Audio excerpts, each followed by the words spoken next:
Bismillahirrahmanirrahim. Assalamualaikum warahmatullahi wabarakatuh. Alhamdulillah wa kafa, wassalatu wassalamu ala asyrafil anbiya'i wal mursalin Sayyidina Muhammadin wa ala alihi wa ashabihi ajma'in. Subhanaka la ilma lana illa ma 'allamtana innaka antal alimul hakim. Rabbi syrah li sadri wa yassir li amri wahlul 'uqdatam min lisani yafqahu qawli, amma ba'du. Alhamdulillah wa syukurillah, pada siang hari ini kita masih diberikan kesehatan, keafiatan oleh Allah Subhanahu wa taala, sehingga kita dapat mengikuti yaitu manasikul umrah ini.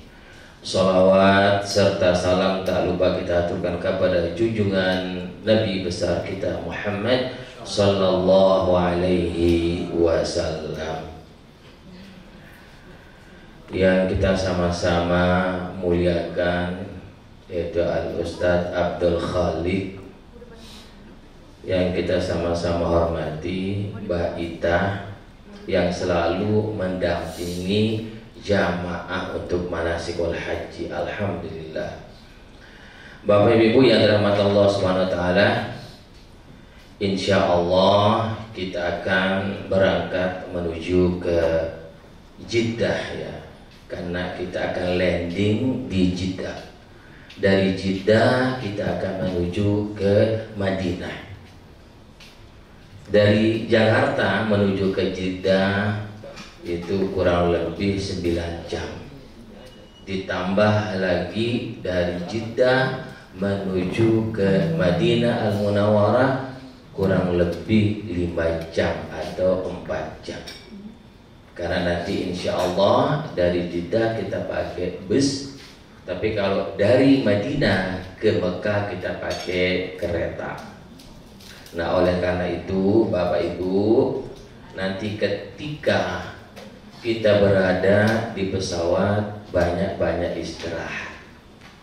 Dan untuk pengambilan miqat, untuk kita berniat melaksanakan ibadah umroh nanti di Bir Ali di Madinah Al-Munawwarah. Berarti untuk pakaian ihramnya itu ditaruh di koper yang besar. Kecuali kalau kita langsung menuju ke Mekah untuk melaksanakan ibadah umroh, berarti kita memakai pakaian ihram itu di Bandara Soekarno-Hatta. Tapi kan ini kita langsung ke Madinah, nanti di Madinah kita kurang lebih 3 hari di Madinah, baru kita akan menuju ke Mekah untuk melaksanakan ibadah umroh.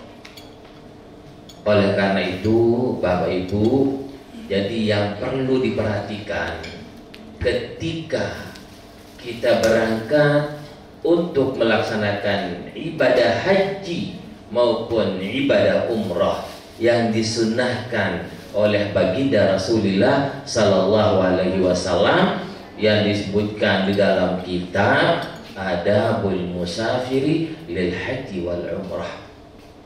Adabnya, etikanya kita musafir untuk melaksanakan ibadah umrah dan ibadah haji. Apa saja itu etika adab-adab orang musafir?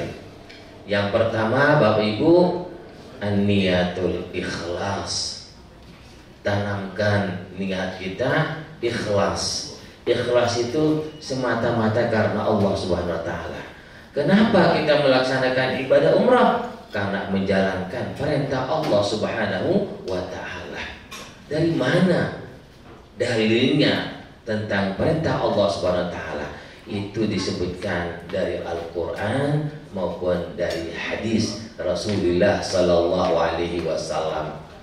Yang disebutkan dalam Al-Qur'an adalah wa atimul hajja wal umrata lillah. Wa atimu, di situ dia menggunakan kalimat fi'il amr. Kalau kita mendalami ilmu nahwu itu Bapak Ibu, kalau di pesantren wajib dipelajari. bukan sunnah, wajib dipelajari. Karena kita bisa membaca kitab gundul, kitab botak yang tidak ada barisnya, harus kita mempelajari ilmu nahu.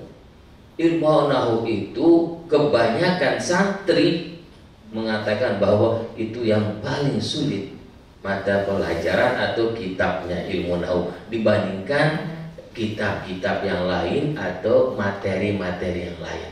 Karena itu kuncinya Bapak Ibu.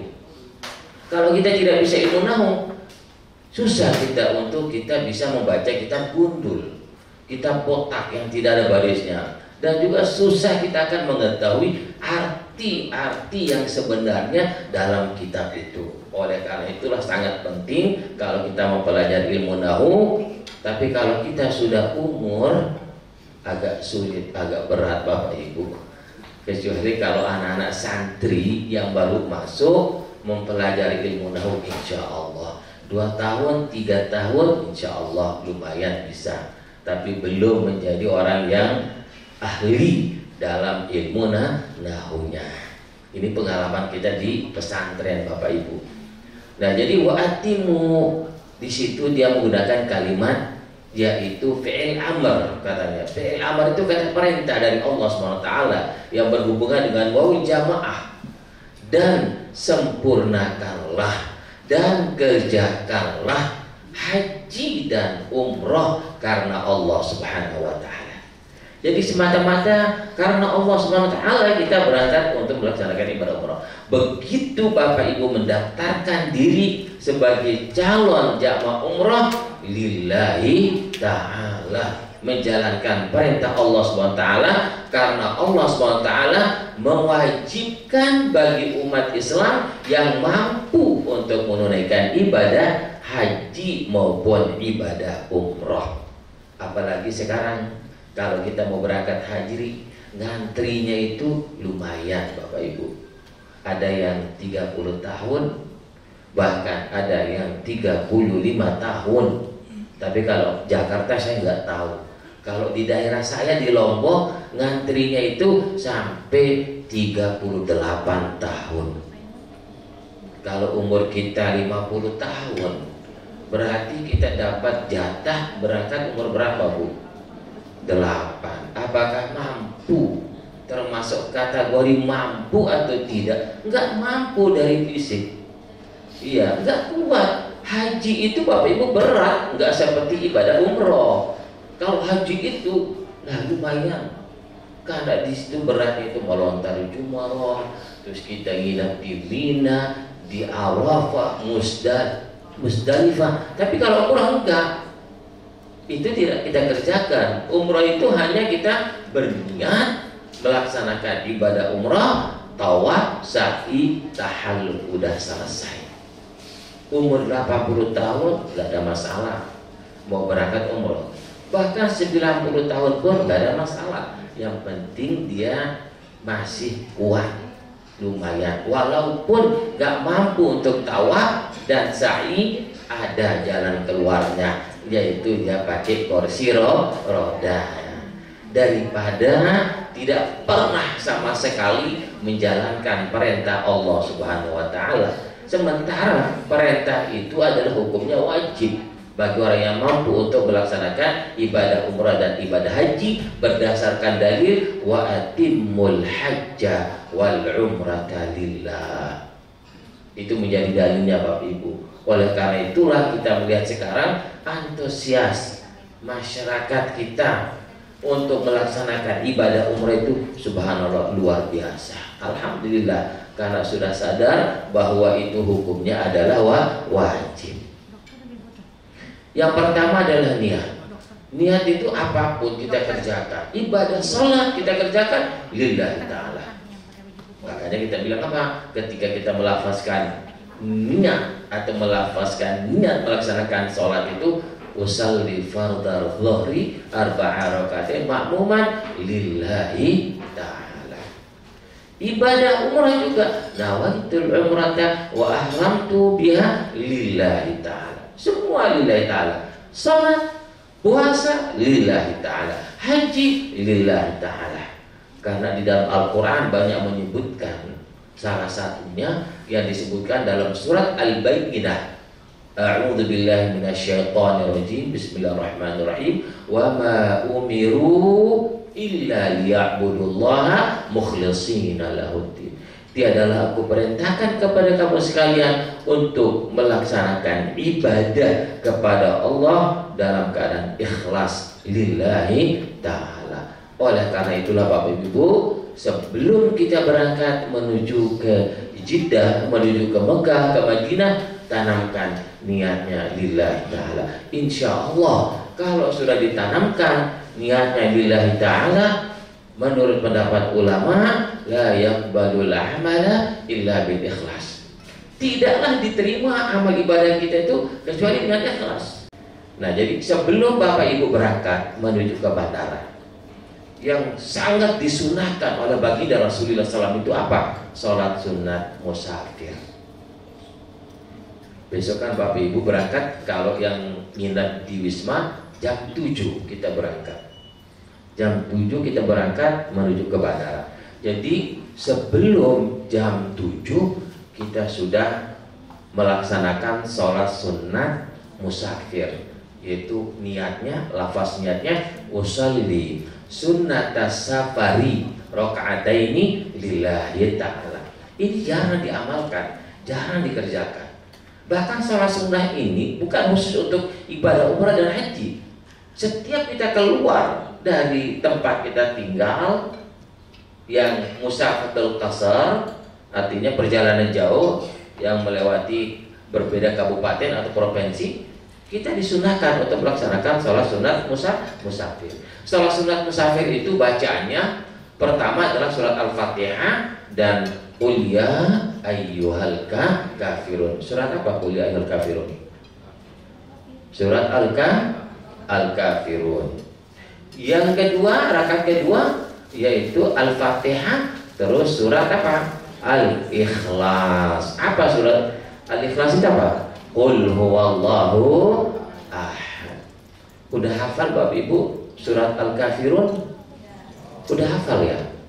Ya alhamdulillah. Ada seorang jamaah saya dulu, dia hafal Qul ya ayyuhal kafirun. Ya namanya kalau di daerah berbeda-beda ya, berbeda-beda aturannya, berbeda-beda apa namanya, gimana masalah orang melaksanakan ibadah umrah maupun ibadah haji. Jadi orang melaksanakan ibadah umrah ketika pulang diwajibkan untuk menjadi imam dan berdoa di masjid. Jadi udah dihafal Qul ya ayyuhal kafirun sama jamaah ini, karena udah ditahu dirinya nanti akan disuruh jadi imam di masjid atau di musala, karena untuk mengambil keberkahan. Ketika baca Qul ya ayyuhal kafirun nggak bisa selesai. Kenapa nggak bisa selesai? Qul ya ayyuhal kafirun la a'budu ma ta'budun wa la antum 'abiduna ma a'bud wa la ana 'abidum ma 'abadtum wa la antum 'abiduna ma a'bud wala ana 'abidum ma 'abadtum wala antum. Muter di tempat, nggak bisa. Padahal udah dihafal. Ya karena apa? Karena tidak pernah menjadi imam. Karena tidak pernah melatih menjadi imam. Kecuali kalau dia keluaran pesantren, ya lancar dia. Nah itu. Jadi nggak usah baca Qul ya ayyuhal kafirun, baca yang lain. Baca ayat yang paling pendek lah. Ayat surat yang paling pendek itu apa? Inna a'tainakal kautsar. Itu udah dibaca dengan Qul huwallahu ahad. Kita membaca Qul ya ayyuhal kafirun sama Qul huwallahu ahad. Ingatkan, diingatkan melaksanakan sholat sunat musafir 2 rakaat. Nah itu. Tapi setelah subuh tidak boleh, karena masih kita diharamkan untuk melaksanakan sholat setelah subuh, tidak boleh. Kapan bolehnya? Setelah terbit matahari. Terbit matahari sekarang Bapak Ibu jam berapa kira-kira? Jam 6. Taruhlah misal jam 6. Jam 6 terbit matahari. Kapan bolehnya kita melaksanakan sholat? Setelah 15 menit. Jam 6 15 menit. Kalau belum 15 menit masih diharamkan untuk melaksanakan sholat, karena kita tidak diperbolehkan untuk melaksanakan sholat ketika terbit matahari. Ba'da tulu'i syamsi, setelah terbit matahari hukumnya haram. Jadi lewati, kalau jam 6 terbit matahari berarti bolehnya kita melaksanakan sholat sunnah jam 6.15 menit. Di situ melaksanakan sholat sunat musafir. Niatnya, lafaznya usolli sunnatas safari rakaataini lillahi ta'ala, atau usolli sunnatal musafiri rakaataini lillahi ta'ala. Udah takbir, setelah tahiyat salam baca doa supaya kita selamat sampai tujuan, baru kita berangkat menuju ke bandara. Wajibnya umrah ditinggalkan, sah umrah kita, tetapi wajib membayar dam. Nah ini rukun umrah yang pertama adalah al-niyatu, yaitu kita berniat. Nah, niatnya untuk melaksanakan ibadah umrah adalah nawaitul umrata wa ahramtu biha lillahi ta'ala. Saya berniat melaksanakan ibadah umrah karena Allah Subhanahu wa ta'ala. Di mana kita berniat Bapak Ibu? Di Bir Ali. Sebenarnya namanya bukan Bir Ali Bapak Ibu, Abar Ali, Abiar Ali, tapi orang Indonesia menyingkatnya bilang Bir Ali. Untunglah tidak dipisahkan kalimat Bir Ali. Kalau dipisahkan artinya Bir Ali, berarti berbeda artinya. Kalau di situ Birul Ali, kalau bir ya minuman bir gitu nanti. Nah itu. Tapi kalau jangan dipisahkan bir Ali gitu. Nah itu di situ kita berniat, nanti Bapak Ibu kita akan tuntun niatnya. Nanti di bis kita akan tuntun bersama-sama niat di bis. Nanti kalau ada waktu kita untuk bisa turun ke masjid, kita turun. Kalau nggak ada waktu, kita berniat di atas bis untuk melaksanakan ibadah umroh. Ini adalah rukun pakaian ihram, memakai pakaian ihram.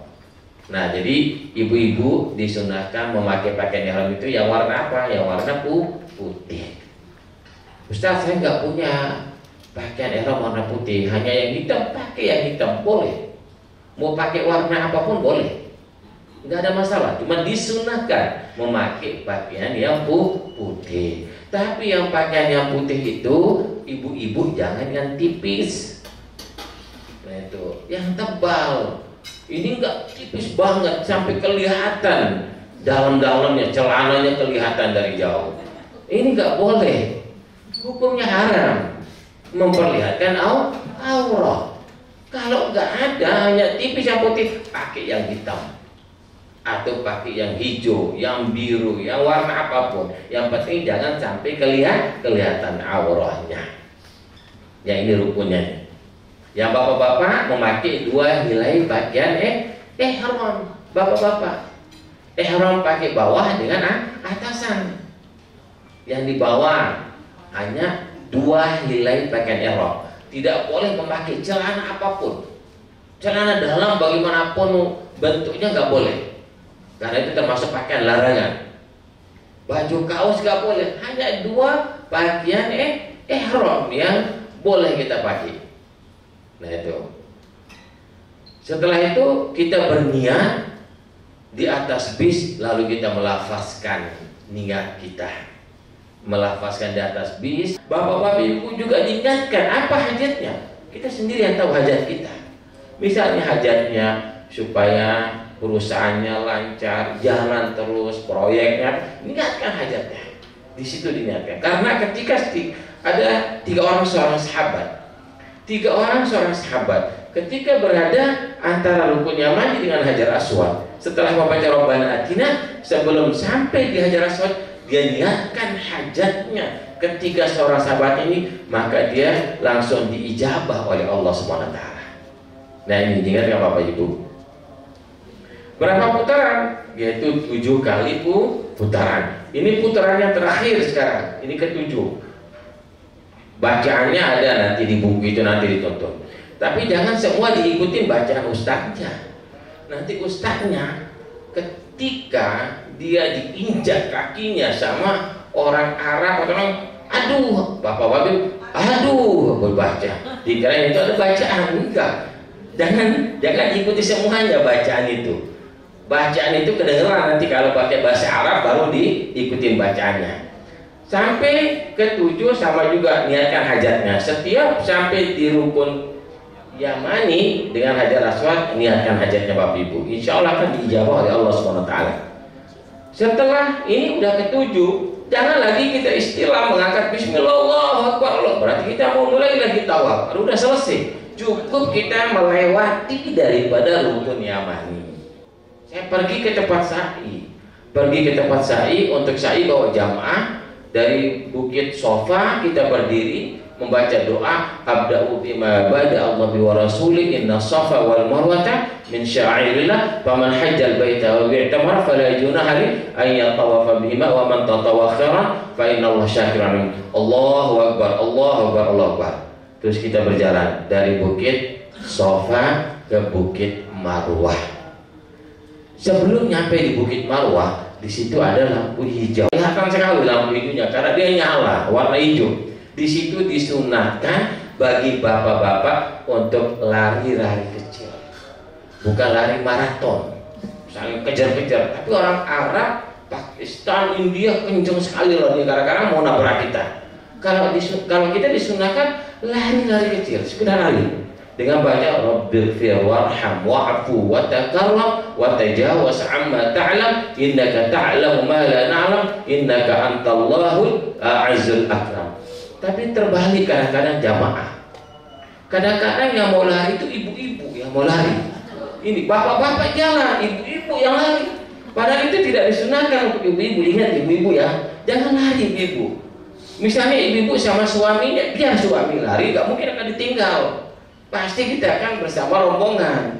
Nah itu makanya bapak-bapak jangan terlalu kenceng larinya. Disunahkan itu lari-lari kecil. Nah itu yang penting bergerak. Nah ibu-ibu jalan biasa. Tidak disunahkan untuk ibu-ibu. Berarti kalau 7 kali putaran berapa kilo? Hampir 4 ya. Hampir 4 kilo, lumayan. Yang tempat kita capek itu selama saya membimbing adalah di tempat sa'i yang capek. Makanya kadang-kadang jamaah yang tidak kuat, Ustaz, saya nggak kuat, saya Ustaz, cari kursi roda di situ. Tapi kalau memang nggak kuat untuk berjalan, nanti kursi rodanya dari hotel ke hotel. Nanti ada orang Indonesia yang kita panggil. Kadang-kadang pelajar yang belajar di situ itu yang dorong nanti. Tempatnya didorong itu lantai 2. Kalau kita nggak kuat untuk dorong, di lantai 2 kita di bawah dapat tawafnya itu sudah 4, lantai 2 baru 1.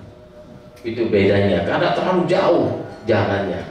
Nah itu makanya tukang dorong itu khusus. Nah itu makanya Bapak Ibu kalau yang nggak kuat tolong nanti lapor dari sebelumnya supaya nanti guide-nya mencarikan tukang dorong. Yang kita khawatirkan kalau orang Arab tukang dorong rimnya itu lolos, dia ngebut aja, dia kenceng larinya bawa jamaah. Kadang-kadang jamaah ketakutan. Kemarin saya bawa jamaah, Ustaz tolong Ustaz kasih tahu itu terlalu kenceng bawanya katanya. Ya saya kasih tahu. Pokoknya kamu bawa jamaah saya jangan terlalu kencang lari jalannya, saya bilang. Kalau kencang saya nggak kasih kamu duit, nggak saya bayar kamu. Makanya dia nggak berani. Jadi pelan caranya. Nah ini kalau orang kita Indonesia enak. Nah kalau orang Arab takutnya ya didorong itu karena keenakan ketiduran. Baru berapa kali putaran udah selesai katanya. Belum 7 kali putaran udah selesai karena tidur kan, mana dia tahu. Makanya saya pesan sama jamaah, Bu, Pak jangan tidur ya, saya bilang. Ingat baca doa itu supaya tahu putarannya, saya bilang. Oh iya Ustaz, nggak tidur dia. Saya tanya, Ibu nggak tidur? Enggak, alhamdulillah. Benar ya putarannya benar. Tapi kalau ditahu tidur sama yang tukang dorong orang Arab, baru dapat 4, udah Bu, udah selesai katanya. Berarti belum selesai. Berarti umrahnya tidak sah. Siapa yang salah? Dua-duanya yang salah. Nggak bisa kita nyalakan orang Arab aja. Yang didorong juga salah. Kenapa dia tidur? Nah, yang tukang dorong tetap salah karena dia mau bohong, nggak jujur. Nah ini dua-duanya salah. Nggak bisa kita nyalakan satu orang. Nah itu makanya saya pesan itu jamaah kalau yang didorong jangan tidur. Tapi kalau orang kita yang dorong aman. Apalagi itu pelajar, dia sekolah di sana, sekalian mau libur dia jadi tukang dorong untuk biaya hidupnya mereka di situ. Dosanya orang yang tahallul, yang mencukur rambutnya ketika tahallul. Tapi kalau sahabat tidak bertanya, tidak didoain. Karena itu sahabat bertanya maka didoain. Nah, kalau yang habisin rambutnya dibotakin tidak pernah sahabat bertanya, langsung Rasulullah SAW bersabda, bilang Allahumma gfir lil muhalliqin, 3 kali doain Rasulullah. Kapan lagi kita didoain Rasulullah, Bapak Ibu? Kalau dalam yang lain tidak didoain, hanya pada waktu tahallul melaksanakan ibadah umrah maupun ibadah haji. Saya minta nanti sama Bapak Ibu banyak-banyak bertanya. Ketika Bapak Ibu melanggar larangan ihram, kasih tahu ustadznya. Jangan diam-diam. Nggak mungkin tahu ustadznya saya melanggar, tapi Allah yang tahu. Berarti kita melanggar larangan-larangan ihram. Sementara larangan-larangan ihram itu hukumnya wajib. Berarti wajib kena dengan dam, yang disebut dengan fidyah. Apa fidyahnya Bapak Ibu? Ada 3 fidyahnya, salah satu dipilih. Pertama, fidyahnya itu adalah memberikan makan 6 fakir miskin. Memberikan makan 6 fakir miskin. 1 kotak nasi di Saudi itu kalau tidak salah kurang lebih 30 rial atau 25 rial harganya. Berarti 6. Nanti dibagiin kepada orang fakir miskin di sana. Yang kedua, puasa 3 hari. Ini yang kedua. Yang ketiga adalah membeli 1 ekor kambing disembelih. Kebanyakan jamaah mengambil yang mana? Yang nomor 1. Tidak ada jamaah yang mengambil nomor 3. Karena ini namanya damut takhir.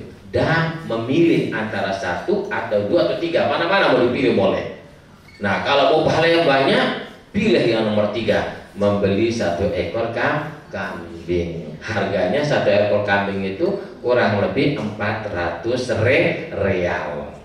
Itu harganya, Bapak Ibu. Itu adalah damnya bagi orang yang melanggar larangan-larangan ihram. Kalau kita sudah menjauhkan diri kita daripada larangan-larangan ihram, nah insya Allah umrah kita insya Allah menjadi umrah yang mabrur. Umrah yang mabrur itu al-hajjul mabrur wal umratul mabrur laisa lahu jazaa'un ilal jannah. Haji yang mabrur, umrah yang mabrur tiada balasannya kecuali hanya surganya Allah Subhanahu wa taala. Bapak Ibu yang dirahmati Allah Subhanahu wa taala. Nah, alhamdulillah udah selesai penjelasan tentang manasikul umrah.